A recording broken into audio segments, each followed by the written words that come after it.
You're paying your bills on time. You've cut back on things you used to enjoy. Maybe you've even started putting something away each month, not a lot, but something. And yet, when you sit down and look at your finances, there's this quiet, nagging feeling that nothing is actually moving. Like you're running on a treadmill that someone installed in the middle of a hallway. You're working. You're moving your legs. But you're going nowhere. And the worst part? You can't explain it to anyone without sounding ungrateful.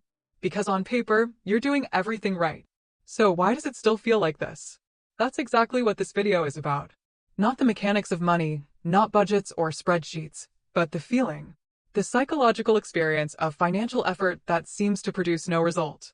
And once you understand what's actually happening, something shifts. It doesn't fix everything overnight, but it changes the way you see the situation. And honestly, that matters more than people realize.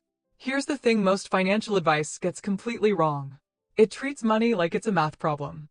Like if you just earn this much, spend less than that, and invest the difference, you'll feel fine. Progress will be visible. Life will feel stable. But money has never been just math. It's deeply emotional. It's connected to your sense of safety, your self-worth, your identity, your relationships. And when your effort doesn't match your felt experience of progress, no spreadsheet in the world can fix that disconnect. The phrase "doing everything right" is interesting on its own, isn't it? Because where did you even get that checklist? Most of the financial rules people follow: pay off debt, save 3 to 6 months of expenses, don't spend more than you earn. Those rules were written for a very specific economic environment. One where wages kept up with cost of living. Where housing was actually attainable on a median income. Where emergencies didn't cost $5,000 just to solve. That world still exists for some people. But for a lot of us, we're following advice that was calibrated for a different reality. And then we're blaming ourselves for not getting the results the advice promised.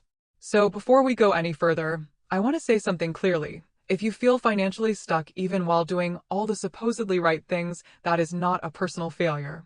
That is a rational response to a system that has a lot of invisible friction built into it. And recognizing that friction is the first step. Let me walk you through what I think is actually happening psychologically and practically when someone feels this way. There's a concept in psychology called the hedonic treadmill. The basic idea is that human beings are remarkably bad at staying happy once we get something we wanted. We adapt. A raise feels exciting for about 2 weeks, then it just becomes your salary. A new apartment feels fresh for a month, then it's just where you live. Our baseline emotional state returns to roughly where it started. But the treadmill works in the other direction too. When you're financially stressed, your brain adjusts to that stress as a kind of constant background noise. You stop noticing the small improvements because they get absorbed into the baseline. The $500 you managed to save doesn't feel like progress. It feels like a slightly less dangerous level of danger. It's still not peace. So your brain registers it as still stressed, not as better than before. That's partially why the feeling of being stuck persists even when the numbers are technically improving. Your nervous system isn't tracking the spreadsheet. It's tracking the gap between where you are and where you feel safe. And that gap doesn't necessarily shrink at the same rate your savings balance grows. Now layer on top of that something called financial visibility asymmetry. Here's what I mean.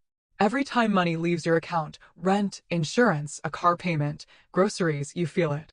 You either see the notification, watch the balance drop, or physically hand over a card. Those exits are vivid and frequent. But money growing quietly?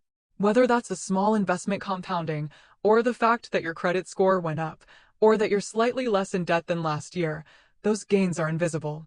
They don't notify you. They don't arrive dramatically. They just accumulate silently in the background.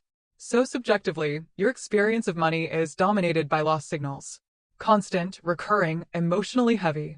While your gains are dull, slow, and easy to miss. No wonder it feels like nothing is happening. You're getting accurate data about one side of the equation and almost none about the other. And then there's what I think of as the competence gap problem. This is specific to people who are genuinely trying. When you start paying more attention to your finances, something uncomfortable happens. You become more aware of the problems.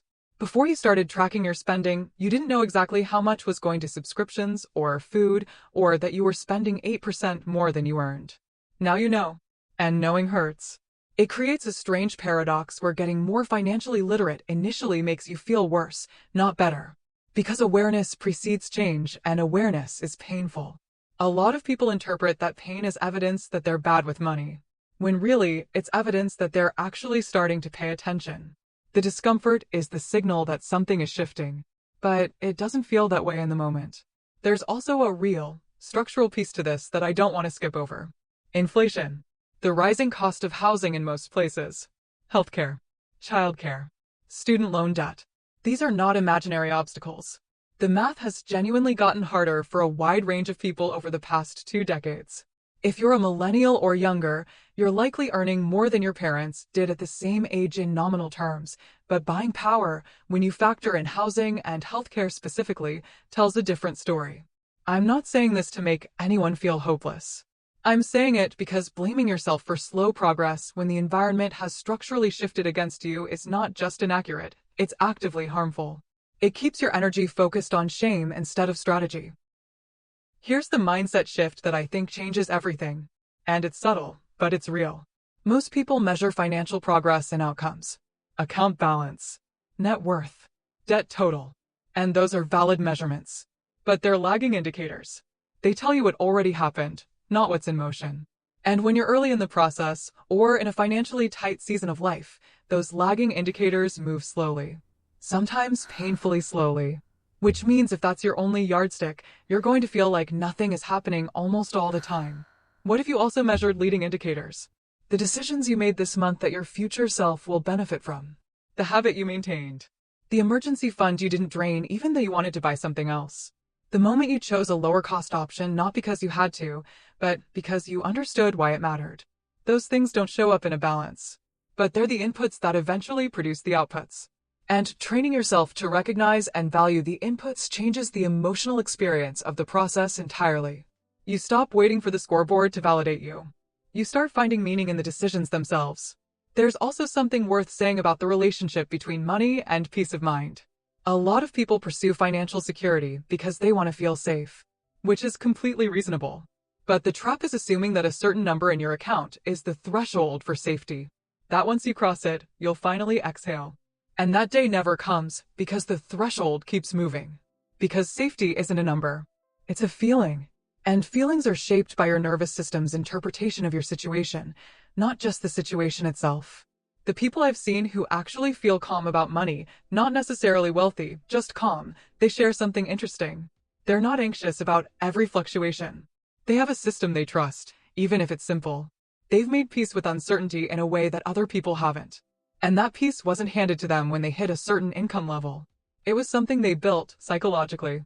That's deeply reassuring and also a little uncomfortable because it means the work is partially internal. Practical takeaways. So, what do you actually do with all of this? I want to give you a few practical things, not as a checklist, but as genuine suggestions that might shift how you experience the process. The first thing is to create what I'd call a progress document. Not a budget. Not a tracker of every dollar you spend. Just a simple note somewhere, your phone, a notebook, anywhere, where once a month you write down 1 or 2 things that are slightly better than they were. Maybe your credit score moved. Maybe you didn't dip into savings this month. Maybe you had a hard conversation with your partner about money that you'd been avoiding. Write it down. Our brains are wired to discount good things over time and amplify bad things. This is a deliberate counter to that tendency. The second thing is to audit your financial information diet. If the content you consume about money consistently makes you feel panicked, inadequate, or like you're perpetually behind, it's probably doing more harm than good. Not because the information is wrong, necessarily, but because anxiety is a terrible state for making clear-eyed decisions. You want to be informed. You don't want to be constantly activated. There's a difference. Third, and this is something most financial advice skips entirely, give yourself permission to grieve the financial life you thought you'd have by now. If you imagined you'd own a home, or have a certain kind of stability, or not still be worrying about money at this stage of life, and that hasn't happened, that gap between expectation and reality is a real loss. It deserves acknowledgement. You don't have to dwell on it. But you also don't have to pretend it doesn't sting.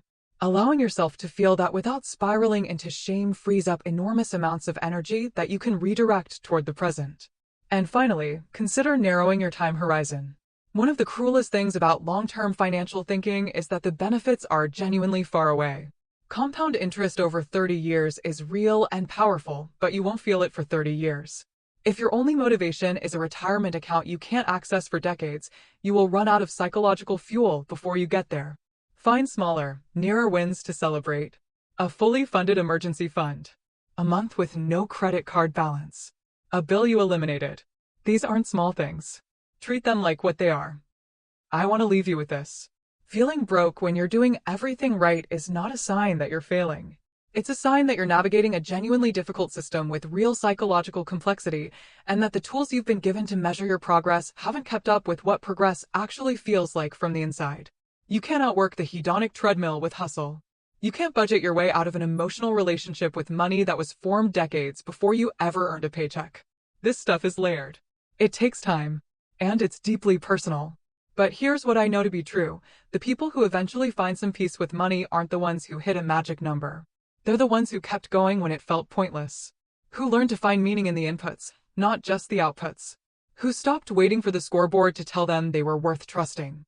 That's you, working quietly, consistently, even when it doesn't feel like enough. That matters. Even when you can't see it yet. Progress beats perfection. Always. And slow progress is still progress, even when it doesn't feel that way.